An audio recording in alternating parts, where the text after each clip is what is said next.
The handshake felt different this time. Marcus Chen stood in the office of Whitley County Land and Title on a Tuesday morning in April of 1984, his hand still wrapped around that of Bill Henderson, the man who'd just sold him another 640 acres. That brought Marcus's total to 2,000 acres. Exactly, 2,000 acres that he owned free and clear, no mortgage, no land debt, no bank holding paper on a single square foot of it. The title company clerk was processing the paperwork, and Bill Henderson was pouring coffee, and Marcus was doing math in his head. Math he'd been doing for 10 years, math that nobody had believed would work. He'd started with 100 acres in 1974, 100 acres, and a 1952 Farmall Super M that the John Deere dealers in town had openly mocked him for keeping. "Coffee, Marcus?" Bill asked. "Thanks." Bill handed him the cup, sat down across the desk. "You know, I've been farming 42 years, and I've never seen anyone do what you just did." "What's that?" "Build an operation from 100 acres to 2,000 in 10 years and own every bit of it." Bill shook his head. "Most guys your age are leveraged to their eyeballs, just trying to hold on to what they inherited. You started from scratch and built an empire." Marcus took a sip of coffee. "Wouldn't call it an empire." "What would you call it?" "Sustainable." Bill laughed. "That's one word for it.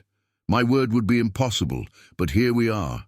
The clerk brought over the final documents. Marcus signed his name. Bill signed his. And just like that, Marcus Chen owned 2,000 acres of some of the best farmland in southern Kansas. All of it paid for with cash he'd saved by refusing to do what everyone told him he had to do. All of it built on a strategy that started with one simple decision: keep the old Farmall and don't go into debt. Now, before I tell you how Marcus did this, I need you to understand something. This isn't a story about luck or perfect timing or family money. Marcus Chen came from nothing.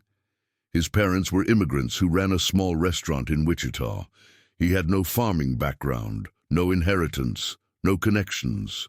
What he had was a mind for numbers and a willingness to be called cheap by every implement dealer in the county. And if you want to know how those two things turned 100 acres into 2,000, hit that subscribe button right now, because what you're about to hear is going to challenge everything you think you know about building wealth in agriculture. Let me take you back to the beginning. March 1974.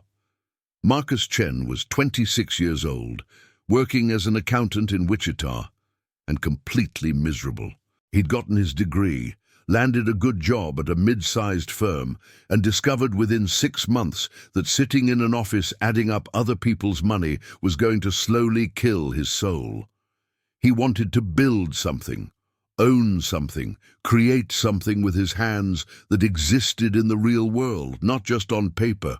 His father thought he was crazy when Marcus said he wanted to farm. "You don't know anything about farming," his father had said in Mandarin, standing in the kitchen of the family restaurant at 5 in the morning, prepping vegetables for the lunch rush.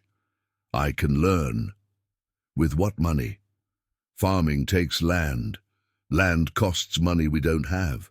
I've been saving. I've got $18,000. His father had stopped chopping, looked at him. "That's not enough to buy a farm. It's enough to start." And Marcus was right. $18,000 in 1974 could buy you 100 acres if you knew where to look and weren't picky about condition. The land Marcus found was on the eastern edge of Whitley County, 100 acres that had been part of a larger estate, subdivided when the owner died and the heirs couldn't agree on how to split it up. It needed work. The fences were a mess. The barn was half collapsed. No house, just raw ground. But the soil was good drainage, decent topography, workable. Marcus paid $16,000 cash for it, which left him $2,000 for equipment. This is where the story really starts. With $2,000, Marcus couldn't buy new equipment, couldn't even buy decent used equipment from a dealer. but he could buy old equipment from farm auctions and estate sales if he was willing to put in the work. He found the 1952 Farmall Super M at an auction in May of 1974.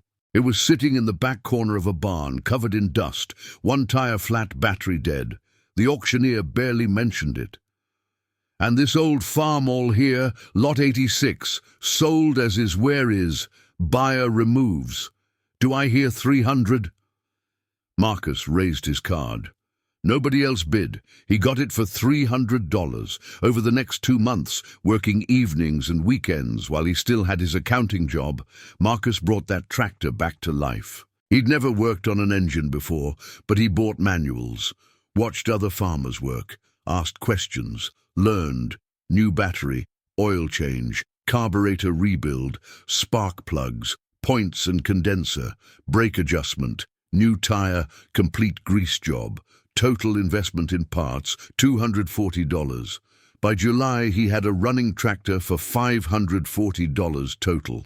Then he started buying implements at auctions, a 2-bottom plow for $120, a disc for $180, a grain drill for $250, a cultivator for $90.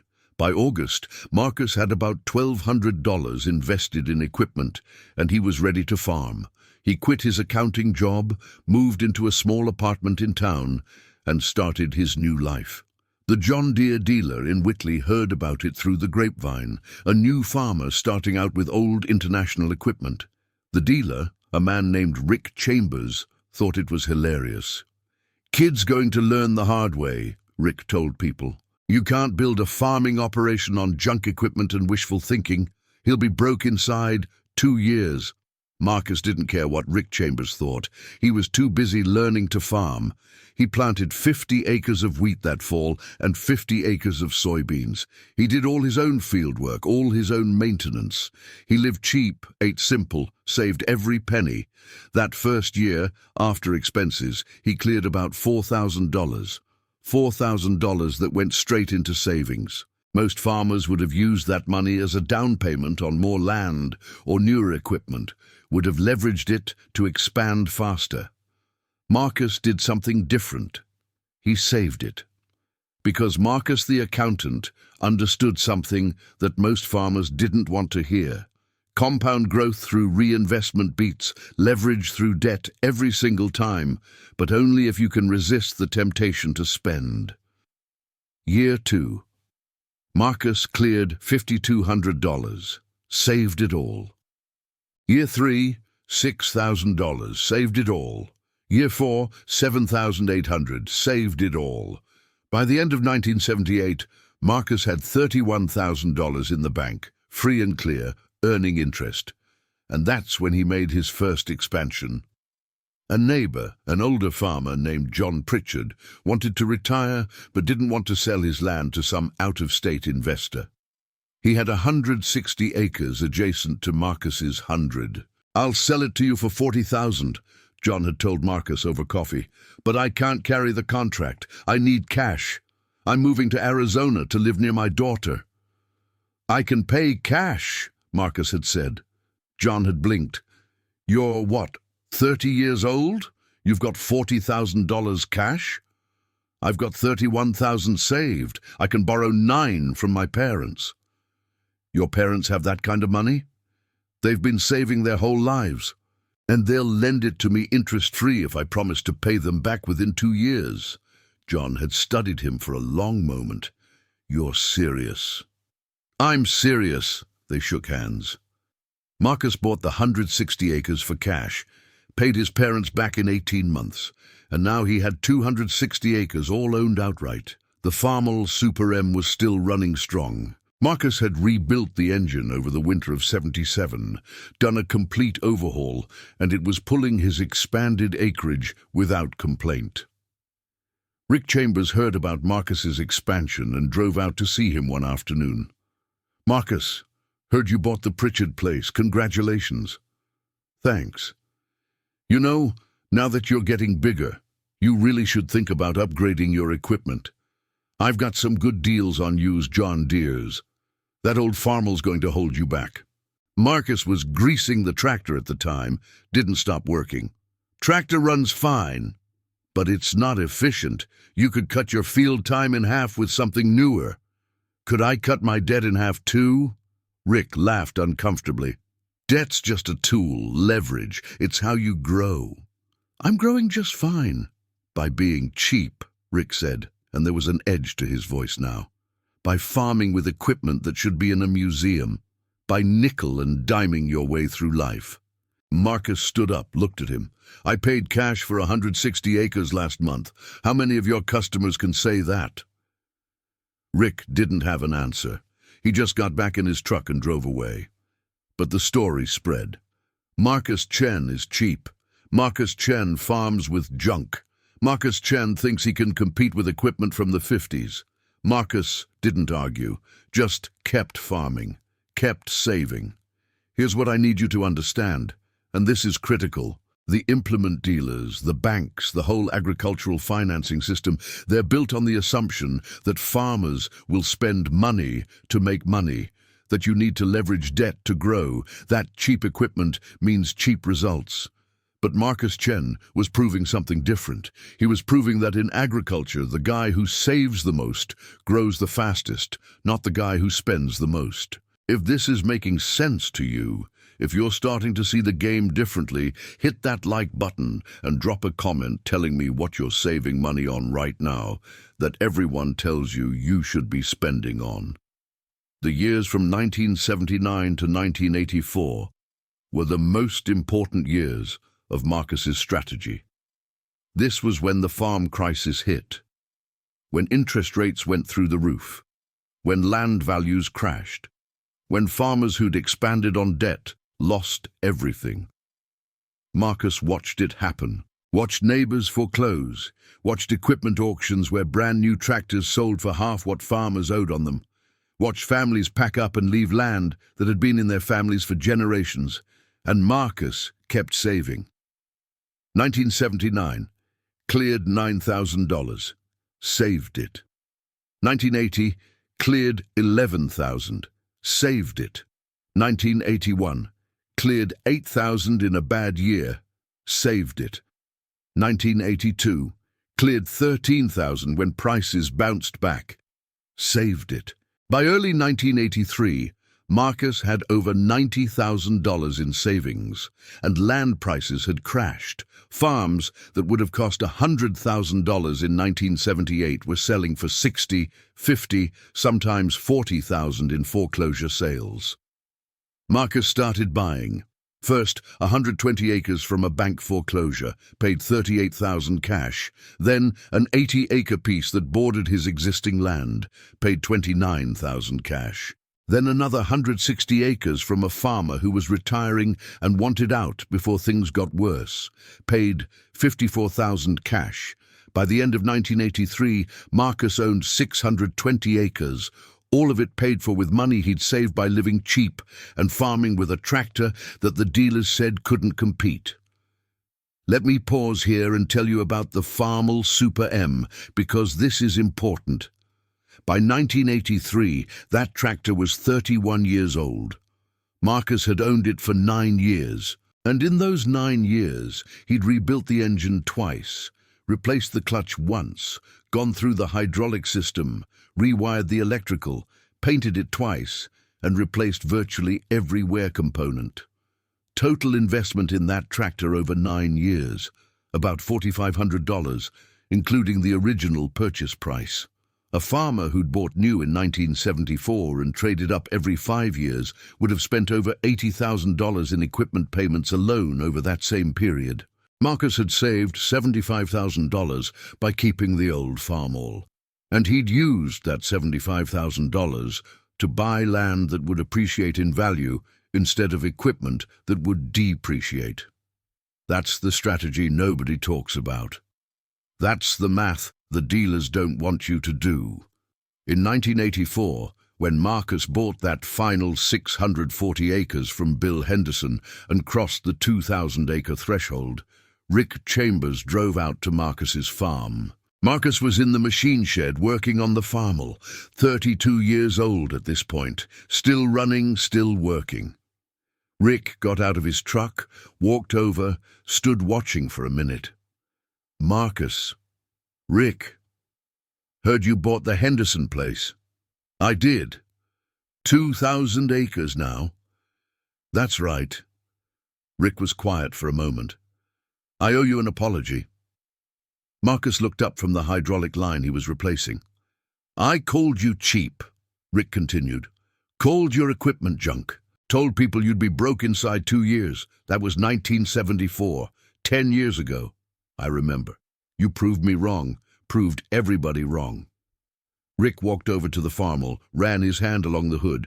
"This tractor, this cheap old tractor, it built a 2,000-acre operation. And most of my customers who bought new, who financed the best equipment, who did everything I told them to do, they're gone now. Foreclosed, sold out, moved away." Marcus set down his wrench. "It wasn't the tractor that built the operation, Rick. It was the money I didn't spend on tractors. I know that now. Took me 10 years, but I know it. So what are you going to tell your next young farmer who wants to start small and stay out of debt?" Rick thought about it. The truth, that leverage is a gamble, that debt is risk, that sometimes the slowest way forward is the only way that gets you there. Marcus nodded. "Appreciate you saying that." After Rick left, Marcus went back to work on the Farmall. It needed new seals in the hydraulic pump, needed the carburetor adjusted, needed the usual attention that old equipment required. But it ran, and it would keep running, and every dollar Marcus didn't spend replacing it was a dollar he could use to buy more land, or weather a bad year, or simply save for the future. Now let me ask you something, and I really want you to think about this. How much of what you're told you need to spend money on is actually necessary, and how much of it is just someone else trying to make a profit off you? Because that's what Marcus Chen figured out, that most of the pressure to upgrade, to modernize, to spend, it wasn't coming from necessity. It was coming from people who benefited from him spending money. Drop a comment and tell me one thing you're resisting buying right now, even though everyone says you need it. The expansion didn't stop at 2,000 acres. By 1990, Marcus owned 3,200 acres, all of it paid for in cash as land became available and he had the money saved. By 2000, he was at 4,800 acres. By 2010, he'd crossed 6,000 acres. And through all of it, through every expansion, every acquisition, every year of farming, Marcus followed the same strategy: live cheap, save aggressively, buy land only when he had cash, never finance equipment, maintain what he had, resist the pressure to look successful instead of being successful. The Farmall Super M finally retired in 1994 after 42 years of service. Marcus had owned it for 20 years. It had helped him build an empire. He didn't scrap it, didn't sell it.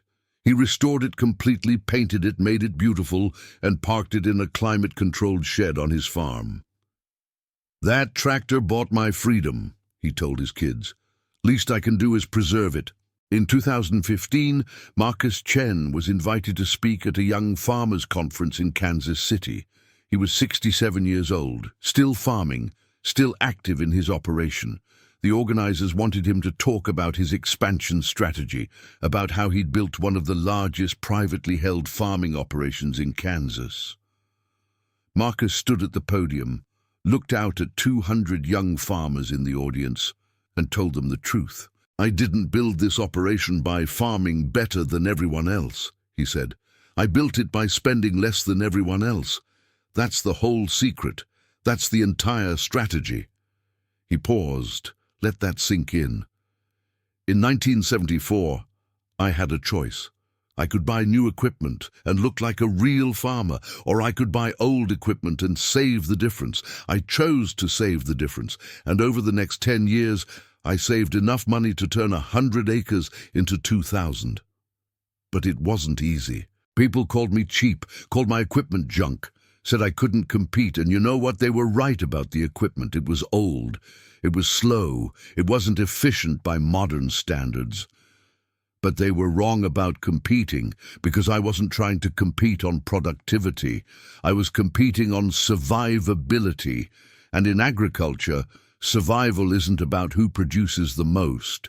It's about who's still standing when the markets crash and the weather fails and the banks get nervous. A young farmer in the front row raised his hand. But didn't you eventually have to upgrade? You can't farm 6,000 acres with a 1952 Farmall. Marcus smiled. No, you can't. I bought more equipment as I expanded. But I never bought new, and I never financed. I bought used equipment for cash, maintained it well, and replaced it only when necessary.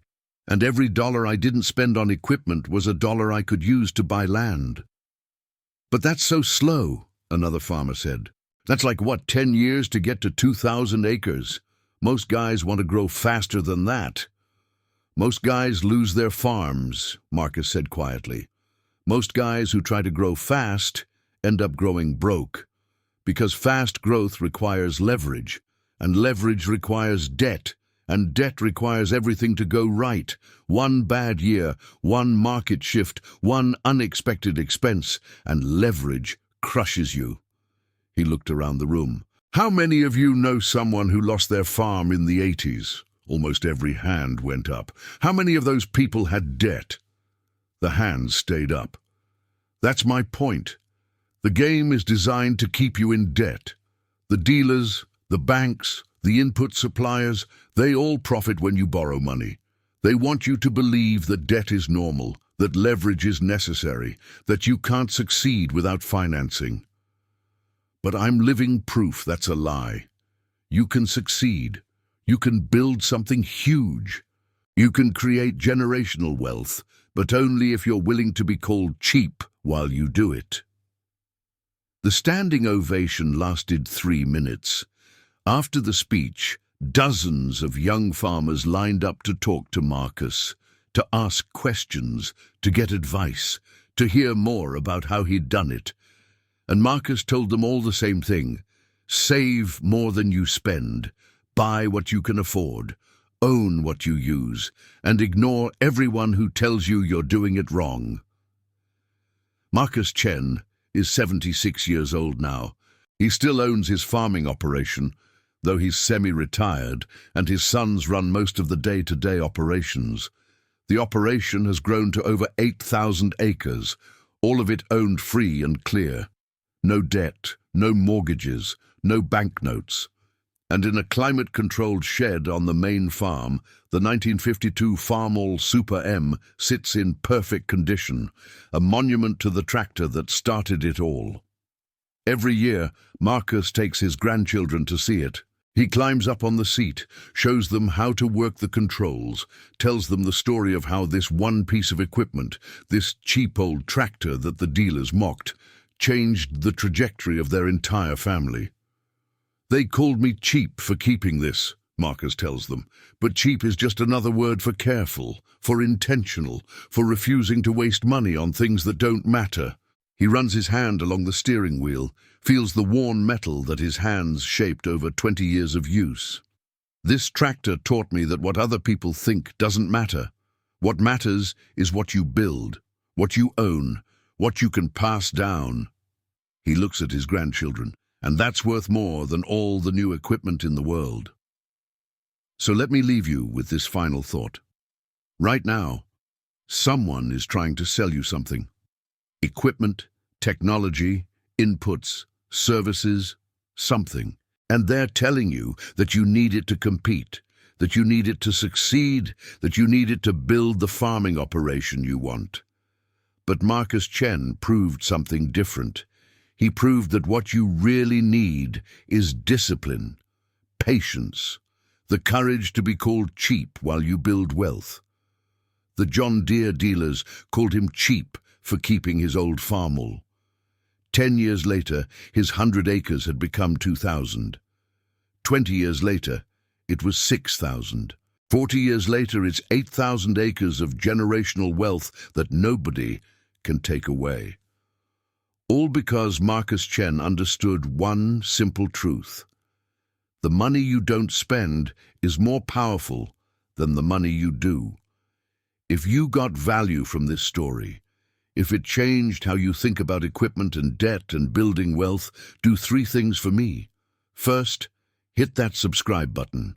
Second, share this video with someone who's feeling the pressure to spend money they don't have. Third, drop a comment telling me, what are you going to stop spending money on after hearing Marcus Chen's story? I'll see you in the next one.